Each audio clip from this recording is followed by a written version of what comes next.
Je m'appelle Alphonse Monga Mampoutou. Je suis étudiant à l'Université technologique Bell Campus de Kinshasa. Aujourd'hui, mesdames et messieurs, nous allons parler avec vous sur un petit sujet qui est la généralité sur la splanchinologie. Donc, soyez prêtes et prêts pour pouvoir écouter de quoi nous allons parler sur la généralité en splanchinologie.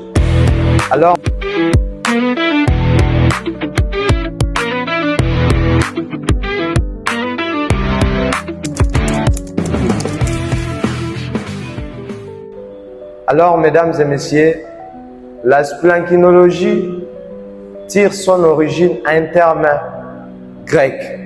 Splanchino, qui veut dire relatif aux entrailles ou soit aux viscères. Logos, comme tout le monde connaît, c'est la science. En rapport avec l'origine, nous allons définir la splanchinologie comme étant une science qui étudie les viscères. Beaucoup de personnes vont se poser des questions en disant c'est quoi un viscère? Le mot viscère tire l'origine en latin, visceris, qui veut dire tous les organes contenus dans des cavités. Nous allons citer les cavités telles que la cavité crânienne, la cavité thoracique, la cavité abdominopelvienne. Remarquez, mesdames et messieurs, lorsqu'on va décortiquer, on va faire la pratique de la splanchinologie, vous allez voir que la pratique va dépasser la définition littéraire. Pourquoi? Lorsqu'on va parler des viscères de la cavité crânienne, nous allons aussi adjoindre les viscères de la cavité orale ou soit de la bouche que tout le monde connaît. Nous allons aussi adjoindre les viscères du cou. Et lorsqu'on va parler des viscères de la cavité abdominopelvienne, nous allons aussi adjoindre les viscères des organes génitaux externes, mâles et femelles, qui sont extra-abdominopelviennes. Je pense que vous avez compris un peu en rapport avec la définition de la splanchinologie. Maintenant, nous allons parler de la division splanchinologique. Comment est divisée la splanchinologie? La splanchinologie, sa division est semblable à l'anatomie générale.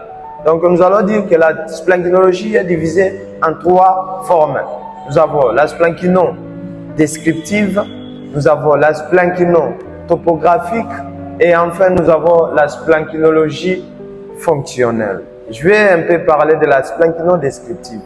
La splanchinologie descriptive, c'est une splanchinologie qui décrit l'organe, donc qui donne sa forme, sa consistance, sa configuration.